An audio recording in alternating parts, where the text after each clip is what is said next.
Assalamualaikum semua. Kembali kita dalam siri pembelajaran bersama Sazah Linda. Tajuk pelajaran kita pada hari ini ialah bijak berkomunikasi. Bijak berkomunikasi. Apa maksud komunikasi tu?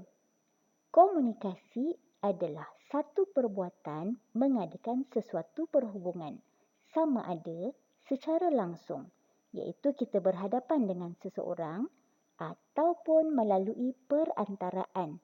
Contohnya, kita hantar pesanan pada kawan kita melalui seseorang ataupun melalui pesanan teks, WhatsApp, Telegram dan sebagainya. Senang cerita, berkomunikasi ni ialah cara kita bercakap dengan orang, mesej atau telefon.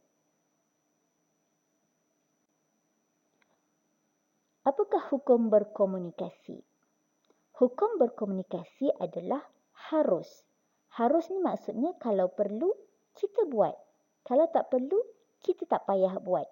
Dan hukum harus ini dengan syarat kita jaga batas-batas yang telah ditetapkan supaya tidak berlaku fitnah, tiada unsur-unsur mengumpat, tidak mengejek atau perkara-perkara buruk yang lain.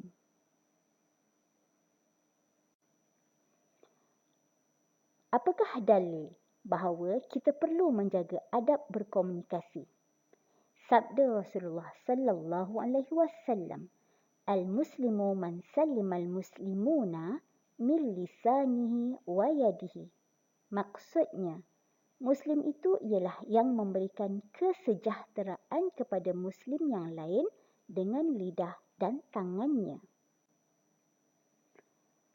Sebagai orang Islam, kita perlu sentiasa beradab dalam setiap perkara, termasuklah berkomunikasi. Mari kita lihat apakah adab-adab berkomunikasi. Yang pertama, mulakan dengan salam. Dengan orang Islam, kita ucapkan Assalamualaikum. Dengan orang yang bukan Islam, kita ucap selamat pagi, selamat tengah hari, selamat petang dan sebagainya.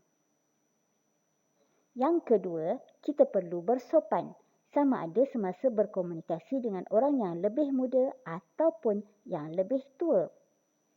Ketiga, kita perlu fokus dan beri perhatian ketika orang lain bercakap. Yang keempat, ikut keperluan. Kalau kita rasa masa tu kita perlu bercakap, kita teruskan. Tapi, kalau rasa tak perlu, lebih baik kita diam. Yang keempat, pilih kata-kata yang baik. Jangan guna bahasa-bahasa kesat dan kasar yang boleh menyakiti hati orang lain dan menimbulkan pergaduhan. Yang terakhir, tidak berbohong. Cakaplah perkara-perkara yang betul sahaja. Benda-benda yang kita tak pasti, kita tak payah cakap sebab kalau salah, nanti orang kata kita menipu dan dah jadi fitnah.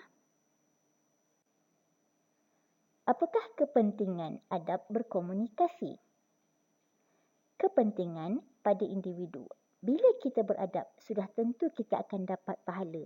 Orang pun senang dengan kita sebab kita tak mengeluarkan kata-kata yang menyakiti hati orang lain sewaktu berkomunikasi. Secara tidak langsung, ia akan merapatkan tali silaturahim.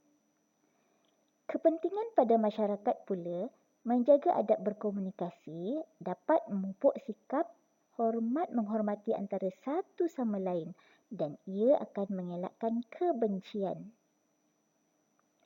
Pada negara pula, ia dapat memelihara kedamaian negara. Bila semua bangsa sentiasa jaga tutur kata dan tingkah laku, tidak akan timbul perselisihan. Secara tidak langsung, keadaan ini dapat menjamin keselesaan hidup rakyat yang berbilang kaum di negara kita. Alhamdulillah, selesai sudah pelajaran kita pada hari ini.